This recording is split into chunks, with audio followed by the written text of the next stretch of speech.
نحمده ونصلي ونسلم على رسوله الكريم أما بعد. قال الله تعالى في القرآن المجيد والفرقان الحميد: إنا جعلناه قرآنا عربيا لعلكم تعقلون. صدق اللہ العظیم. اللہ رب العزت نے اس دنیا پر بہت ساری زبانیں نازل کی.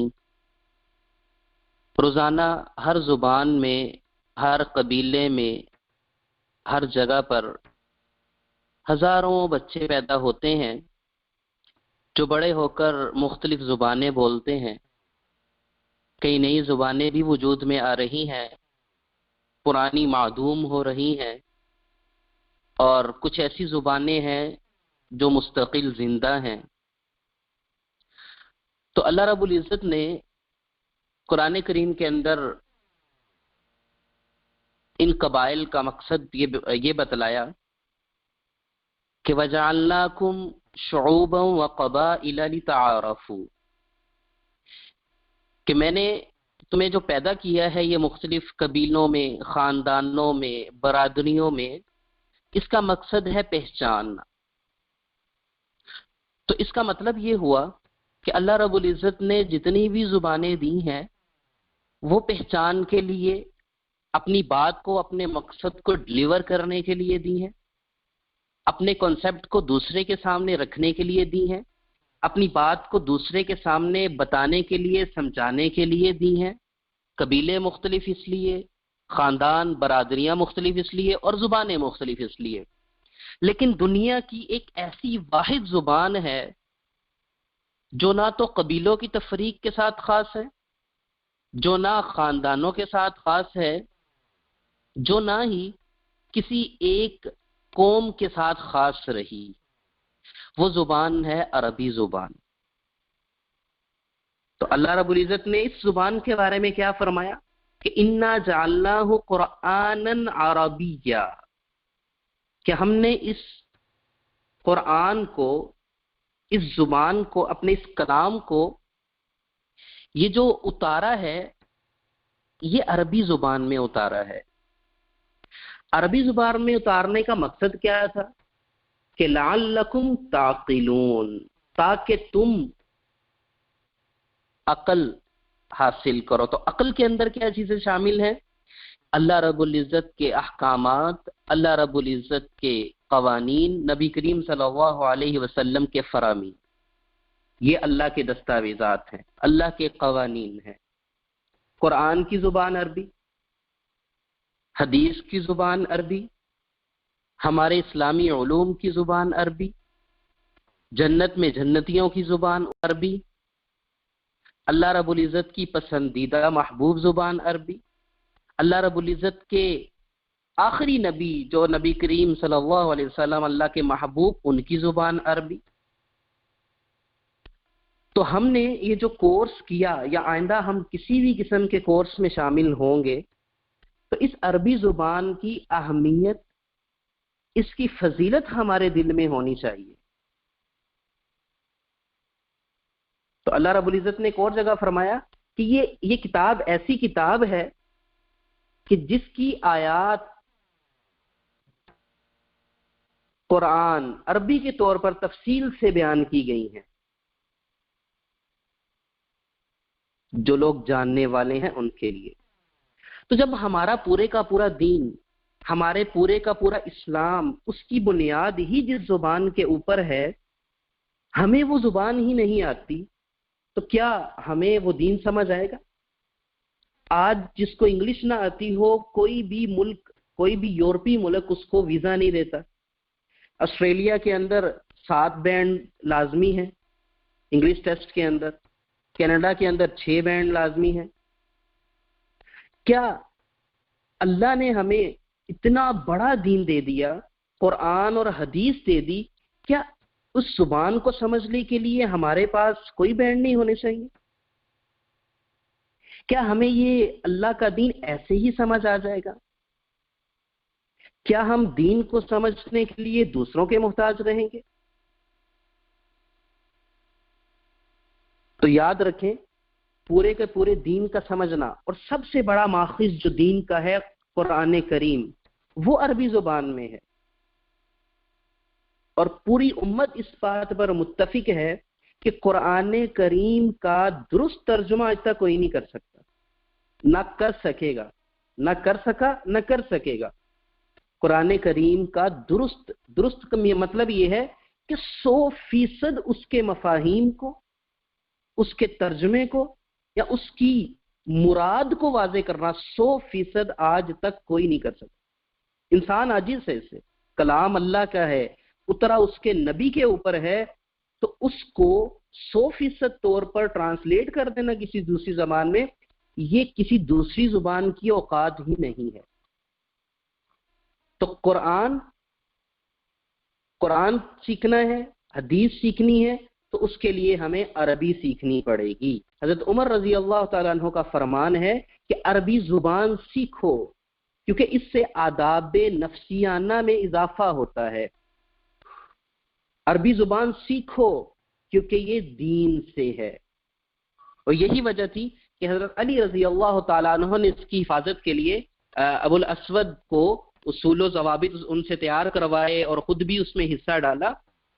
عربی زبان کی اہمیت بیان کرتے ہوئے عربی زبان کے فقیہ امام طالبی رحمہ اللہ فرماتے ہیں کہ جسے اللہ سے محبت ہوگی، جسے رسول عربی صلی اللہ علیہ وسلم سے محبت ہوگی، اس سے اہل عرب سے بھی محبت ہوگی، اور جسے اہل عرب سے محبت ہوگی اس سے عربی زبان سے بھی محبت ہوگی۔ کیوں؟ کیونکہ یہ وہ زبان ہے کہ جس زبان میں کتابوں میں سے سب سے افضل کتاب، سب سے افضل ذات پر نازل ہوئی۔ جو عربی زبان سے محبت رکھے گا، اس کے سیکھنے اور سکھانے کا اہتمام کرے گا اور اس پر توجہ بھی دے گا، اس سے سمجھا جائے گا کہ یہ اللہ اور اللہ کے نبی اور اہل عرب اور قرآن سے محبت والا ہے۔ اور یہ ہر زبان کی اپنی خصوصیات ہوتی ہیں، عربی زبان کی بھی بہت ساری ایسی خصوصیات ہیں جو اسے دوسری زبانوں سے ممتاز کرتی ہیں۔ سب سے اہم بات تو یہ ہے کہ یہ زبان قیامت تک باقی رہے گی۔ کچھ زبانیں معدوم ہو جاتی ہیں، کچھ ترقی پذیر ہیں، کچھ ترقی یافتہ ہیں، کچھ آنے والے زبانوں میں معدوم ہو جائیں گی، لیکن یہ زبان ایسی ہے کہ یہ قیامت تک باقی رہے گی، گمنام نہیں ہوگی کبھی بھی۔ کیوں؟ کیونکہ اسے اللہ رب العزت کی طرف سے حفاظت کا سرٹیفکیٹ مل چکا ہے۔ انگریزی ختم ہو جائے گی، اردو ختم ہو جائے گی، پنجابی ختم ہو جائے گی، فارسی ختم ہو جائے گی، کسی بھی زبان کی بقا کا سرٹیفکیٹ اللہ نے کسی کو نہیں دیا، لیکن اللہ نے عربی زبان کو فرمایا، اس کے بارے میں فرمایا۔ کیوں؟ کیونکہ اسی زبان میں قرآن نازل ہوا۔ انا نحن نزلنا الذکر وانا له لحافظون، کہ ہم نے اس ذکر کو نازل کیا ہے، اس قرآن کو ہم ہی نے نازل کیا ہے، لہذا اس کی حفاظت کرنے والے بھی ہم ہی ہیں۔ تو جس زبان کی، جس چیز کی حفاظت اللہ کرنے والا ہے، وہ زبان کیسے ختم ہو جائے گی؟ وہ زبان کیسے معدوم ہو سکتی ہے؟ ہم انگلش سیکھتے ہیں، ہم چائنیز سیکھتے ہیں، کیوں؟ ہمیں فائدہ ہو جائے، ہمیں ان کی زبان سمجھ آ جائے، ہم ان کے ساتھ کنورسیشن کر سکیں، ہم ان کے ساتھ کلام کر کے ان کو سمجھ سکیں۔ لیکن ہم عربی زبان کیوں نہیں سیکھتے کہ جس پہ قرآن کا انحصار ہے، قرآنی زبان ہے، احادیث کی زبان ہے، ہم اس کو کیوں نہیں سیکھتے کہ ہمارا اللہ ہم سے کیا فرماتا ہے، ہمارے نبی کریم صلی اللہ علیہ وسلم ہم سے کیا چاہتے ہیں۔ اور زبان ایسی چیز ہے کہ جو ہمیشہ ہی باقی رہتی ہے، عمریں ڈل جاتی ہیں، لیکن زبان یہ نہیں ڈلتی۔ ایک بزرگ سے کسی نے پوچھا کہ آپ کے دانت کیوں جڑ گئے؟ انہوں نے کہا عمر کا تقاضا ہے، موت کی تیاری ہے۔ تو انہوں نے کہا کہ عمر کا تقاضا ہے تو آپ کی زبان بھی تو ہے نا، وہ کیوں نہیں ختم ہوئی؟ تو انہوں نے کہا، بڑی خوبصورت بات کہی، کہ جو سخت چیز ہوتی ہے، جس میں اکڑ ہوتی ہے، جس میں تناؤ ہوتا ہے،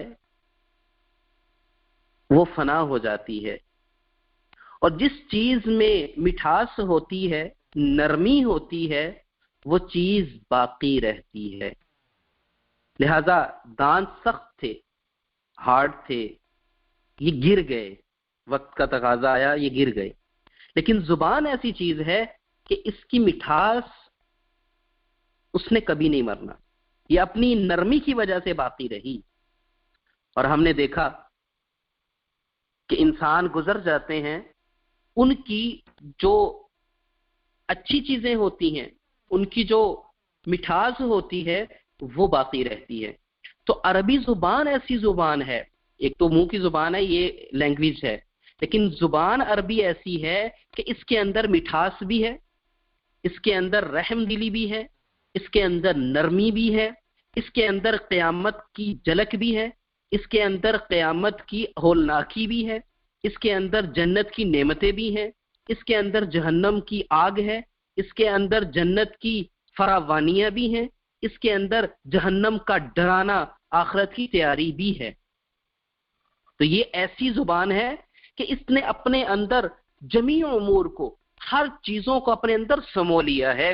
اس نے انسان کی بقا کا ذمہ لیا، اس نے انسان کو جنت میں پہنچانے کا ذمہ لیا ہے اس زبان نے۔ کیوں؟ کیونکہ اس زبان میں قرآن نازل ہوا ہے، جو ہدایت ہی ہدایت ہے، ہدایت کا سرچشمہ ہے۔ تو ہم انگلش سیکھنے پر زور دیتے ہیں، چائنیز سیکھنے پر زور دیتے ہیں۔ انگلش ٹیسٹ جو ہوتا ہے 30,000 روپے اس کی فیس ہے، 30,000 روپیہ صرف ایک ٹیسٹ کی فیس ہے۔ اس کی تیاری کے لیے جو انسٹیٹیوشنز ہیں وہ اس کے ایکسپینسز کتنے ہیں، اس کی تیاری کروانے والے انسٹیٹیوٹ 20,000 روپیہ پر منتھ لیتے ہیں۔ کیوں؟ آئیں ہم آپ کو انگلش ٹیسٹ کی تیاری کرائیں گے، اور گارنٹی کوئی نہیں ہوتی کہ پاس ہوگا کہ نہیں۔ اور میں بہت سے کم ایسے لوگوں کو جانتا ہوں جو ایک مرتبہ میں ہی پاس ہوا، 30,000 گیا، دوسری مرتبہ گیا، اور میں نے بہت سارے ایسے لوگوں کو جانتا ہوں تین مرتبہ ٹیسٹ دیا لیکن پاس نہیں ہوئے۔ تو کیوں؟ لگے رہتے ہیں پھر بھی۔ اس زبان کی اہمیت کا اندازہ ہے ان کو، وہ ظاہری دنیاوی جھلک ہے، دنیا پر نظریں ہیں کہ میں یہ ٹیسٹ پاس کر لوں تو میں باہر چلا جاؤں گا، میں ڈالر کماؤں گا۔ لیکن قرآن جس چیز کی طرف بلاتا ہے، قرآن جس کامیابی کی طرف بلا رہا ہے، ہمیں اس کا احساس نہیں ہے، ہمیں اس فائدے کا احساس نہیں ہے کہ ہمیں اس سے قرآن سمجھ آئے گا، اللہ کا فرمان سمجھ آئے گا، نبی کریم صلی اللہ علیہ وسلم کی احادیث سمجھ آئیں گی، میں ہمیشہ ہمیشہ کے لیے کامیاب ہو جاؤں گا۔